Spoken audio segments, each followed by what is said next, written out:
What's up, guys? It's Will here for another Pro Tip Tuesday. So, if you guys have been following from last week, you guys know that this is episode number 2 from The Secret to Summer Abs.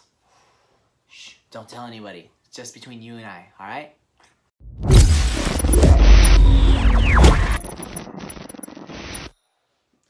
So, today we're going to talk about what cardio do you need in order to get those six-pack coming in. Well, there's a lot of different options available. You guys have some endurance running. You guys can go for that long distance, do some marathons. You got kind of CrossFit style of workouts. We got Tabata. We got HIIT training. But the question is, which one is going to be the best option to see those abs just showing through, burn through all that fat and leave the lean muscle tissue out so that you guys can just see those abs. Hey bro, you do cardio? I don't really know what that means, bro. I think you're on something. Okay, I'm gonna go get some water now.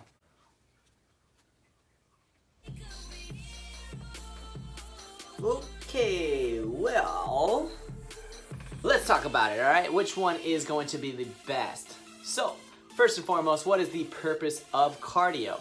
Well, aside from actually getting performance value from your cardio, meaning that if you are trying to run a marathon, you definitely need to run some distances so you guys can practice for those distances for the marathons. Or if you guys are a sprinter, maybe you guys got to learn how to run faster so that you can win the races in your sprints. Other than that, what is the purpose of cardio? The only purpose of cardio is to burn more calories by the end of your day. You guys need to burn calories to lose body fat. You need to burn more than we consume, otherwise we will not lose fat. And we have to lose fat and if we want to see those abs coming through. So, are all calories the same? No, because again, our focus is burning through fat, not through muscle. Which ones are going to burn the most fat and burn the least amount of muscle? So let's start from the top. First off, we have aerobic exercise, which puts you in the oxidative energy system, meaning that you're working out for at least 3 minutes or more at a low to moderate intensity of 65% of your maximum heart rate and under. When you guys are working out this way, you guys will utilize more fat compared to burning through protein for energy, which is good because we want to burn through fat and not burn through muscle. Guys, bring it in. Gotta break it to you. The days of just running laps around the track are long gone. If you think that just going out for your morning run 2 or 3 miles a day is gonna be the difference of you seeing abs or not, you're mistaken. Does that help? It will help. Yes, it definitely does because you will burn more calories by the end of the day than you normally would if you were just sitting on the couch eating chips. But again, keeping your heart rate under 65% is the hard part. When you guys are out running, if you're breathing heavy, if you're sweating profusely, you're probably not under your 65% maximum heart rate. So the best way to test it is either to take it yourself manually. I don't know, man. I think I'm dead. Or you guys can wear a heart rate monitor, preferably on the chest, which is actually a little bit better reading than the ones on the wrist. Though the ones on the wrist can give you a pretty decent accurate reading, just depends on if it jostles around a little bit. So that means that if you are in that steady state, the best method to keep that heart rate down is to walk on a treadmill on an incline. High percentage. When you're on the incline, make sure you are not holding onto the handles for dear life. Because I guarantee you that when you're walking in real life, you're not going to be holding onto handles unless you're an old man and you need a walker. When you release the handles, that'll cause more tension on the muscles, again, to not increase your heart rate, but it will increase your intensity level, which will in turn help you burn more fat. You are going to utilize more fat as your energy storage as opposed to using carbohydrates and using proteins. But the difference is that even though you're using more fats and less proteins, you're also only burning a small amount of calories per hour. Now, if you increase the intensity level and shorten the duration, you utilize less fats and you utilize more proteins, which is not a good thing because you're gonna burn through muscle and not through fat.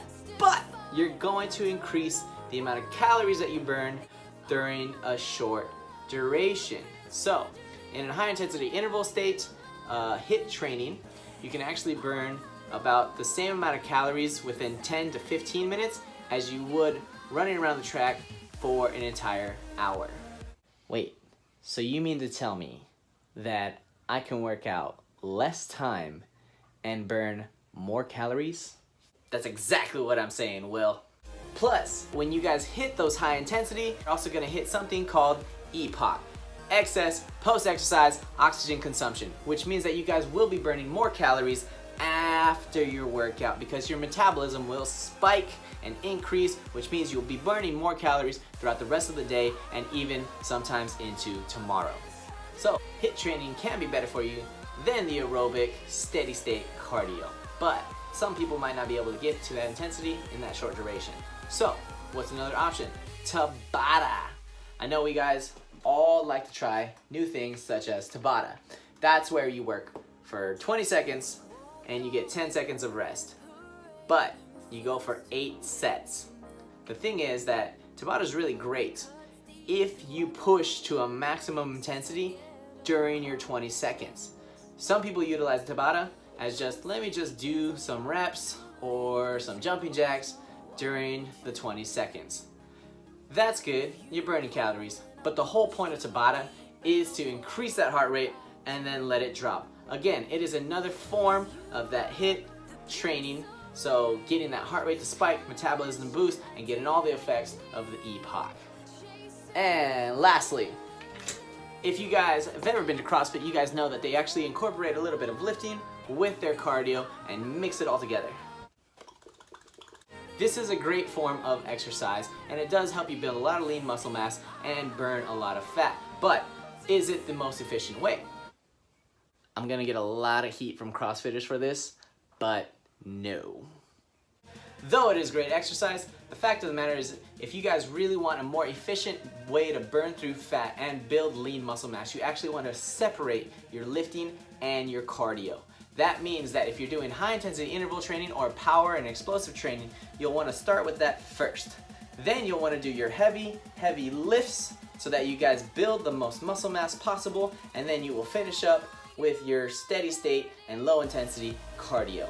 Another way to do it is to only do the heavy lifting in the beginning, to lift as much weight and challenge your muscles to its maximum intensity, and then finish up with your cardio afterwards, again, because you don't want to tire out your body, causing you guys to not lift as much weight. Lifting more weight will increase the heart rate, spike it up, boost the metabolism, and build the most muscle mass. So, in conclusion, what's the best method for your abs? Well, they're all good. Just do them correctly. Hope you guys liked that video. Remember to like and subscribe and turn on notifications right there so that way you guys know when the next video comes out. Remember, next week we are going to talk about your nutrition to see abs, so you don't want to miss out on that at all. Make sure you guys are liking, subscribing. Feel free to share this video with your friends and family, anybody else you want to have see some nice abs coming in for summer. Don't forget, we got our 8-week Summer Shred program coming in hot. If you guys want to sign up for that, click on the link and that'll take you right to the page. You guys can get more information. You guys can either sign up for the Summer Shred program on the bottom, or you guys can sign up just for your body fat immersion testing at the top. It's up to you if you want to do just the body fat testing, the before and the after test, or if you want to do the entire 8-week shred program where you do the body fat tests, then you do 8 weeks of training, customized meal plan, and then the after test to see where you guys transitioned.